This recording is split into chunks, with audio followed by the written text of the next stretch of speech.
You know what cuts deeper than winter wind? Hearing your own daughter call another man her real father, and then watching the cameras flash while she pushes you out of the frame. That night, under the glow of Christmas lights, she tore me out her life like I was some stranger off the street. And that's when it hit me.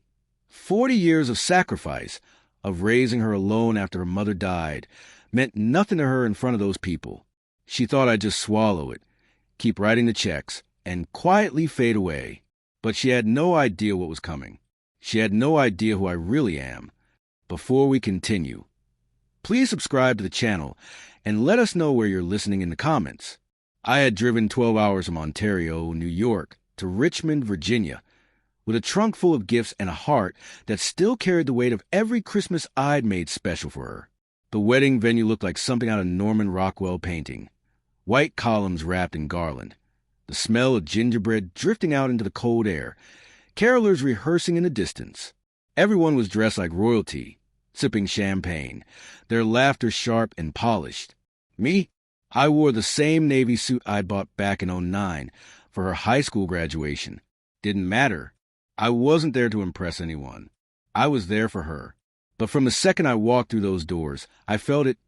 The distance, the chill colder than the December night outside. My daughter, Brooklyn, with her perfect hair and perfect smile, hovered near her fiancé's parents like I was some embarrassing uncle who'd crashed a party. And the way her soon-to-be father-in-law looked at me, Joshua Brown, a man with money dripping from his cufflinks, I could see it plain as day. To him, I wasn't family. I was just a help. I kept my head high, smiled when I had to, shook hands I didn't care to shake. But inside, the fire was already burning. Because I knew, before the night was over, they'd all learn the truth, and they'd never forget it. The moment I stepped into that mansion, I could almost hear Samantha's voice in my head, soft, steady, reminding me to just breathe, Chris. She loved Christmas more than anyone. Every December, she'd cover our little pizzeria in twinkle lights, humming carols off-key while Brooklyn danced between the tables. Those were the memories that kept me steady as I stood in this house, that reeked of money and old bourbon. But now my daughter, our daughter, barely looked me in the eye. They ushered me toward the parlor where the family portraits hung, all polished smiles and pressed suits. I didn't belong, and they made sure I felt it. Brooklyn's fiancé, Owen, patted me on the shoulder like I was a delivery guy. His mother, Claire, pressed a glass of wine into my hand, then immediately turned her back, as if my presence was an obligation to be tolerated, nothing more. And then came the photo session. The Christmas tree towered behind us, every ornament gleaming like it had been hand-picked from a Tiffany catalog. Family picture, the photographer chirped, arranging everyone into perfect rows. I stepped forward, instinctively, because that's what fathers do. That's when Brooklyn froze me, with a look colder than the frost outside. Dad, maybe just sit this one out, she said, her voice flat, but loud enough for everyone to hear. Then she hooked her arm through Joshua's, leaned her head on his chest, and smiled. This is my real family now. The laughter, the whispers, it all blurred. My ears rang. My hands trembled, but not from age, from rage. $40,000, my entire life savings, and my own daughter erased me in a single breath. I swallowed hard, forced myself not to break in front of them. But in that instant, something inside me cracked, and the man they thought was just a washed-up pizza guy, he was gone. And what replaced him was something they'd never see coming. They sat us down for dinner in the Grand Hall, the kind of place you'd see in a holiday movie. Chandeliers sparkling, wreaths on every door, silverware so polished I could see my reflection bending in it. The turkey came out golden, the cranberry sauce gleamed like jewels, and yet every bite I took turned to ash in my mouth. I wasn't eating with family. I was dining with people who had already decided I was beneath them. The toast started innocently enough. Owen raised his glass, thanking his parents for the incredible night. Guests clinked their glasses, laughter bouncing off the high ceilings. Then Brooklyn stood, her dress shimmering in the light, her voice ringing through the room. I'm grateful, she said, for the man who showed me what real fatherhood looks like. She turned to Joshua Brown, her fiancé's father, placing a hand on his shoulder like she'd rehearsed it. Joshua has been more of a father to me in a few years than anyone else ever was. The crowd erupted in applause. My fork froze halfway to my lips. Every word cut deeper than the last. I'd been there for every fever, every scraped knee, every Christmas morning. I'd given her my hands, my back, my heart. And now, in front of 100 strangers, she erased me again, this time with a smile. Joshua stood, pretending to be humble, patting me on the back like he was consoling a distant cousin. Christopher did what he could, he said, his voice smooth as the scotch in his glass. But we're just so blessed Brooklyn found the father figure she needed. The room laughed softly, pityingly. My face burned, but I didn't flinch. I looked down at the torn lines of turkey on my plate, and in that moment, I knew something they didn't. I wasn't finished, not by a long shot. I excused myself from the table before the dessert hit, slipping out onto the veranda where the December air bit hard against my skin. The night was lit with Christmas lights strung along the roofline, blinking red and green like they were mocking me. I gripped the railing, knuckles white, staring down at the snow-dusted lawn. Samantha's voice came back again. "Christopher, don't let them break you." She believed in my strength more than anyone, and right then I needed it. Inside, I could still hear the laughter, the clinking of glasses, the kind of polished joy that had no place for me. My wallet felt heavy in my jacket pocket, not because of money, because of the check. $40,000. My entire life. Every Christmas I'd worked double shifts at the pizzeria. Every birthday I skipped recipe bills. Every sacrifice stacked neatly into that one piece of paper. I pulled it out, stared at the ink. My name, her name, the numbers that spelled out everything I had left. My breath came in clouds of white steam, each exhale sharper than the last. And that's when it hit me. I wasn't paying for my own humiliation. Not tonight. Not ever. I tore it once, twice, 3 times, until the pieces fluttered into the snow below like broken feathers. The cold wind carried them away, scattering my years of sacrifice into nothingness. And with every shred that disappeared, I felt lighter, stronger. I walked back inside, the warmth hitting me like a slap, and took my seat. Brooklyn caught my eye, confusion flickering across her face. She didn't know yet. None of them did. But soon, oh, soon they would. Dessert came out like a parade. Plum pudding soaked in brandy, gingerbread towers dusted with powdered sugar, plates that looked too perfect to touch. The guests leaned in, laughing, snapping pictures for Instagram like it was a magazine spread. I sat there calm, almost peaceful, while inside my chest a storm gathered. The venue manager slipped quietly into the room, a clipboard in his hand. I noticed him before anyone else did. His eyes scanned the crowd until they found me. He nodded, subtle, like we had some unfinished business. I knew exactly what that look meant. It was time to settle the bill. $40,000 that no longer existed. Brooklyn was too busy showing off the diamond on her finger to notice. Owen was busy shaking hands, already playing the role of the perfect son-in-law. Joshua and Claire sat back, smug, sipping their wine as if they owned not just a house, but the people in it. I leaned back, folded my hands, and waited, and when the manager finally whispered something into Brooklyn's ear, I saw the color drain from her face. She turned to Owen, panic flashing in her eyes. He fumbled, checking envelopes stuffed with wedding gifts under the tree. I almost laughed, cash and cards from guests, nickels and dimes compared to bill I had just erased. She glanced at me then, desperation breaking through the arrogance for the first time that night. "Dad," she mouthed, barely audible over carolers in the next room. But I just shook my head slowly, the faintest smile curling at the corner of my mouth. For the first time in years, the power had shifted, and none of them were ready for it. The room shifted from glittering celebration to quiet panic faster than I'd ever seen. Guests leaned toward each other, whispering, sensing something was off. Brooklyn's perfect smile cracked as she rifled through the envelopes, the sound of tearing paper sharp against the carols humming from hidden speakers. Owen tried to keep calm, but his hands shook, bills fluttering to the floor like dying leaves. Joshua finally stood, clearing his throat. "How much are we short?" he asked, loud enough for the nearest tables to hear. His voice wasn't worried. It was irritated, like someone had parked in his reserved spot. 10,000, the manager said flatly, pen tapping against his clipboard. We'll need it tonight. Gasps rippled through the crowd. Guests glanced at one another, some smirking, some shifting uncomfortably in their seats. Brooklyn's face flushed crimson. We'll fix it, she stammered, shooting a look at her in-laws. Joshua? Claire. Claire dabbed her lips with a linen napkin, never breaking eye contact with me.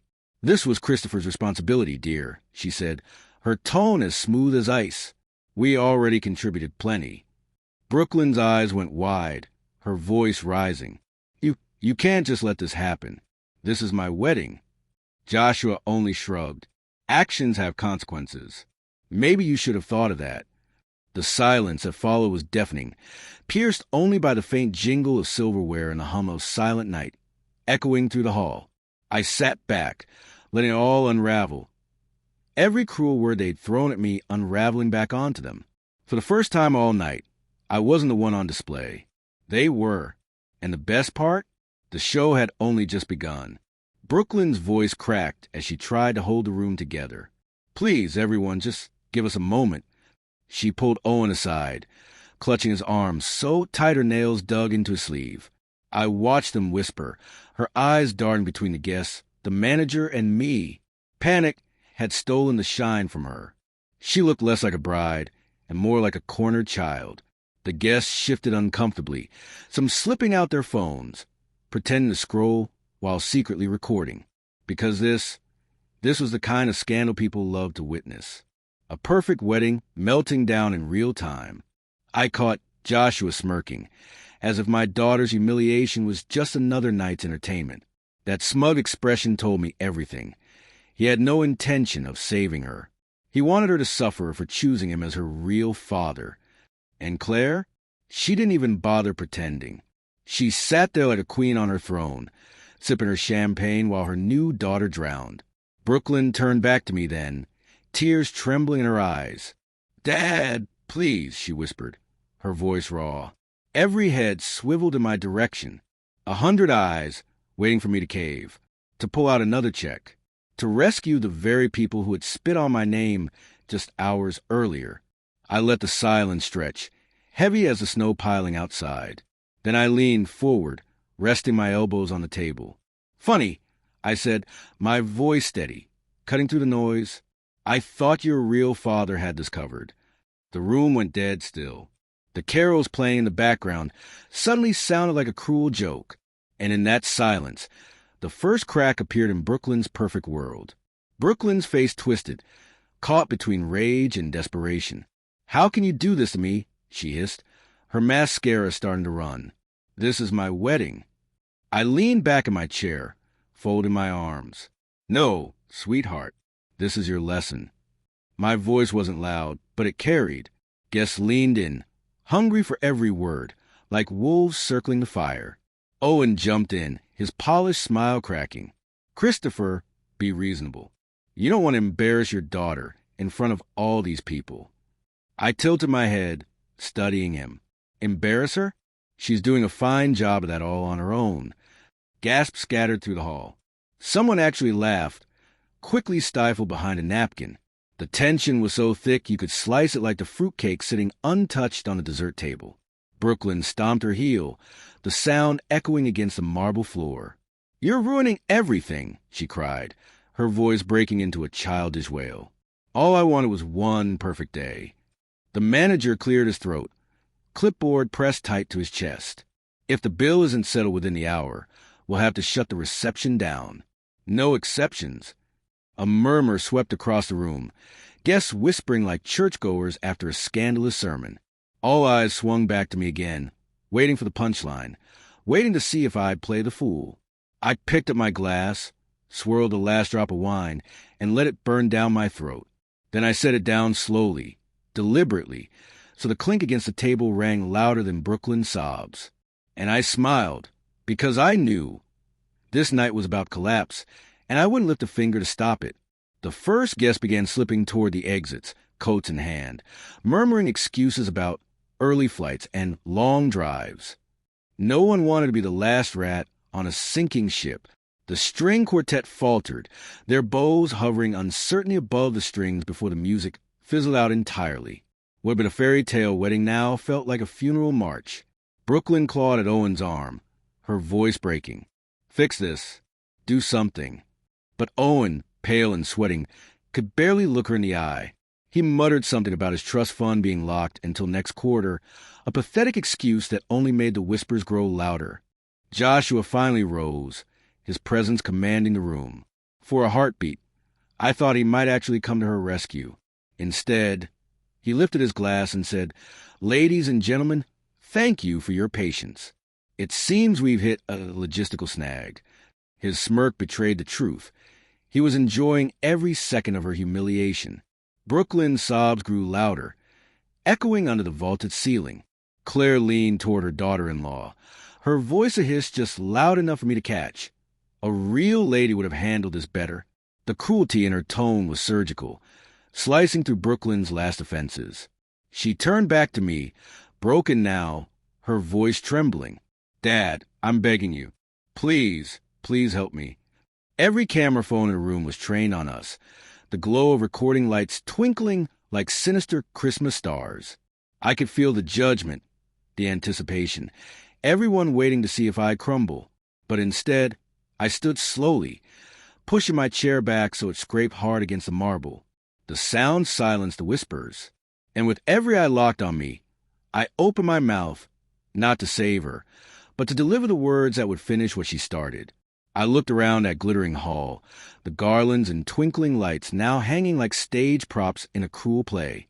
All those eyes on me, some pitying, most hungry for blood, and I gave them exactly what they wanted. I began, my voice steady, filling the silence. $40,000 doesn't just appear out of nowhere.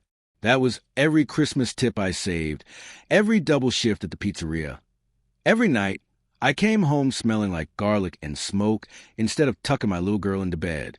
I thought it would buy her happiness. The room was still, but not quiet. The hum of tension was louder than any carol. I set my napkin on the table like I was done with a meal I hadn't touched. But my daughter made a choice tonight. She told all of you who her real family is. And so, for the record, I paused, letting the weight hang heavy. I'm not paying for one damn thing. Gasps erupted. Someone dropped a fork. It clattered against china. The manager blinked, as if he hadn't heard me right. Brooklyn shrieked, "You can't do this." But her voice cracked, childish and sharp. Joshua chuckled low, shaking his head. "Well, I suppose it's settled then," he said, though I saw his jaw tighten. He hadn't expected me to stand this tall. I leaned down, close enough for Brooklyn to hear, but loud enough for the room to carry. Actions have consequences. Tonight you get to learn that. Her face twisted, tears streaking her makeup, and the crowd devoured it. Phones lifted higher, capturing her collapse. And in that moment, I knew this wasn't just payback. This was justice served under the Christmas lights. But I wasn't done yet. Not even close. Brooklyn's scream ripped through the hall, raw and jagged, bouncing off the marble like broken glass. "You're humiliating me," she wailed, mascara bleeding down her cheeks. Guests shifted in their chairs, half shocked, half entertained. The perfect storm of spectacle no one could look away from. The manager cleared his throat again, firmer this time. "Without payment, I'll have to halt the bar service and music immediately." His words sliced through the chaos. The quartet, already nervous, lowered their instruments. A waiter froze mid-step, holding a tray of champagne flutes like he was waiting for the judge's verdict. Owen stepped forward, voice shaking. "Let's just calm down. We can figure this out." He patted Brooklyn's arm, but she jerked away like he'd burned her. Her perfect bridal image had cracked, and now everyone could see the little girl clawing underneath. Claire leaned back, whispering loudly enough for the nearest tables to hear. "This is what happens when you let that kind of family handle things." Her eyes slid toward me, cold, smug. The words hit like an arrow, but instead of wounding, they sharpened me. I rose slowly, buttoning my jacket with deliberate calm. "Funny," I said, my voice carrying. Because from where I stand, it's your family that's leaving my daughter to drown. Gasps, murmurs. Phones raise higher. Joshua's smirk faltered for the first time all night. Brooklyn collapsed into a chair, sobbing, clutching the hem of her gown. The fairy tale was gone. What remained was raw, ugly truth, laid bare under the glow of Christmas lights. And as I watched the brown squirm, a strange calm settled over me. For the first time in years, I wasn't the one apologizing. No, this time they were, or soon would be. The manager snapped his fingers, and just like that, the music died. The hum of the heaters and the clink of ice in abandoned glasses were the only sounds left. Waiters froze, unsure whether to serve or retreat. The entire hall felt like a stage after the curtain fell. Bare, exposed, ugly.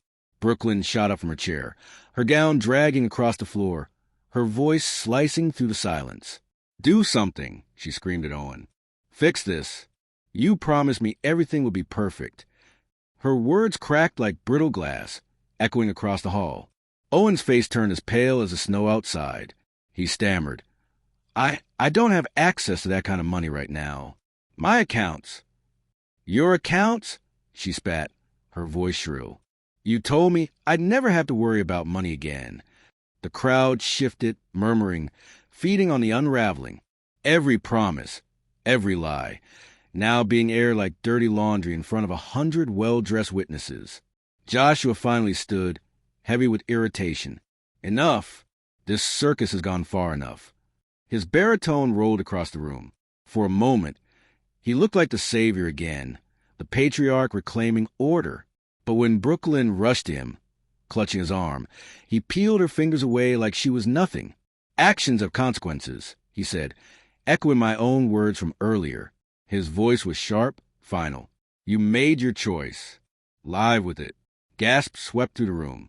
Brooklyn staggered back, her eyes wide, tears cutting black rivers down her cheeks. And in that moment, with everyone watching, the Browns revealed themselves, not as her saviors, not as her real family, but as predators who bled her dry and tossed her aside. I didn't move. I didn't speak, because the silence itself was a blade, and it was cutting deeper than anything I could have said. The whisper swelled into a low roar, guests leaning over tables, phones still glowing like fireflies in the dim light. Everyone smelled blood. Brooklyn stood in the center of it all, trembling, her gown a crumpled mess of silk and shame. She tried to gather herself, dabbing at her ruined makeup with trembling hands. But the more she fought, the more pathetic it looked. Then came the moment I'll never forget. The manager, clipboard still in hand, cleared his throat. "Ladies and gentlemen," he said, voice firm but polite, "due to unpaid balances, the bar is now closed. Music and services are suspended until further notice." You'd think he announced the apocalypse. Gasps, groans, and then laughter, sharp, mocking, cruel. Guests who once praised Brooklyn for her elegance now recorded her collapse like it was prime-time television. Champagne glasses clinked against tabletops in frustration. Half the room already heading for the doors. Brooklyn's eyes found me across the chaos, wild and desperate. "Dad, please. You can't let them do this to me." Her voice cracked, carrying over the din, clinging to whatever shred of control she thought I still owed her. I didn't flinch. I let her words hang in the air, heavy and hollow. Then I stood, adjusting my jacket, and met her gaze with a calm she'd never seen before. "No, Brooklyn," I said, steady and clear, "they're not doing this to you. You did this to yourself." The hall went silent again, the words landing like a gavel strike. Brooklyn staggered back, clutching her chest as if the truth itself had knocked the air from her lungs. And in that silence, I realized this was no longer just my revenge. This was her reckoning. Brooklyn's sobs echoed through the hall, sharp and uneven, the kind of sound that made guests squirm in their seats. What had started as whispers of sympathy now turned into hushed ridicule. I caught fragments, spoiled, ungrateful, embarrassing. Words slicing into her like shards of glass. Every camera phone tilted higher, capturing her collapse under the glittering chandeliers and Christmas garlands. She spun toward Owen, clawing at his sleeve. "You promised me. You said your family had everything covered." Her voice cracked, raw and desperate. Owen pulled away, his face blotchy red. "Brooklyn, stop. You're making it worse." Her head whipped toward Joshua, tears streaking black lines down her cheeks. "Help me? Please." But Joshua only stared at her like she was a business deal gone sour. Claire leaned in close, her whisper sharp enough to carry. "This is what happens when you forget where you come from." And then it hit me. This wasn't just my moment of vengeance. It was a mirror. Every insult, every rejection they'd thrown at me was now bouncing back on her. Only this time, I didn't lift a hand to shield her. I rose slowly, my chair scraping across the marble, the sound like a blade unsheathed. Every head turned. The room hushed. I looked at my daughter, my little girl, now unrecognizable in her rage and despair, and I felt no pity, only clarity. "You wanted them to be your family," I said, my voice steady, carrying over the crackling silence. "Well, now you see how family like that treats you." The words hit harder than any shout could. Her knees buckled, and she collapsed into the chair, shaking. And as the hall erupted once more with whispers and laughter, I knew my revenge wasn't coming. It was already here. The night unraveled like a badly sewn seam. Guests streamed toward the exits, coats draped over arms, murmuring excuses it embodied disguise. The chandeliers still blazed, but the room felt colder, emptier, like the Christmas spirit had been snuffed out. The quartet quietly packed their instruments, the sweet notes of Silent Night, now nothing more than a memory. Brooklyn sat hunched in her chair, gown bunched around her, her face streaked with mascara and tears. She looked less like a bride and more like a child left out in the cold. Owen hovered nearby, but his hands stayed buried in his pockets. He wasn't about to ruin his polished image by standing too close. Joshua and Claire kept their distance too, their expressions carved from stone, as if they'd already erased her from the family portrait. The manager's voice carried once more, sharp and professional.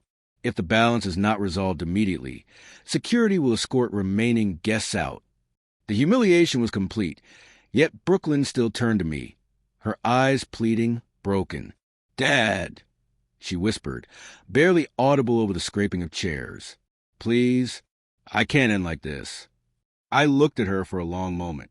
I thought of every Christmas morning Samantha and I had made magical, every dollar I'd scraped together to give Brooklyn the life she wanted, every sacrifice that had led to this night.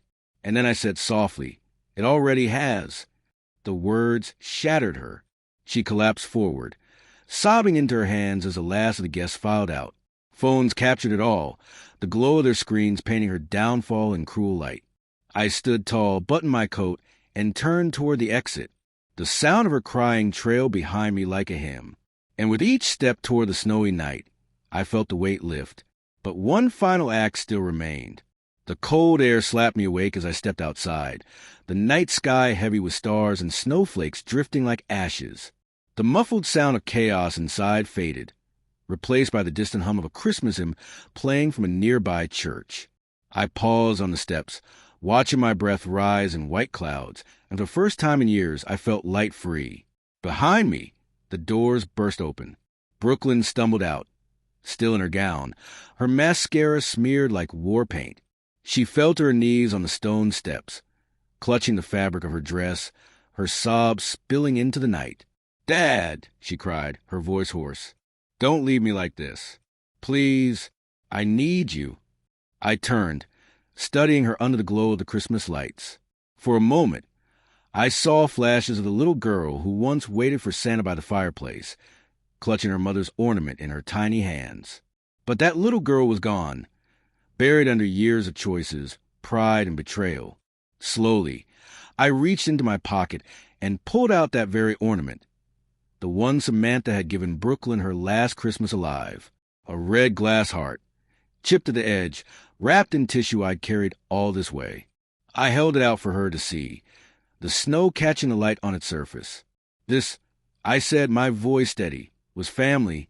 This was love, and you threw it away.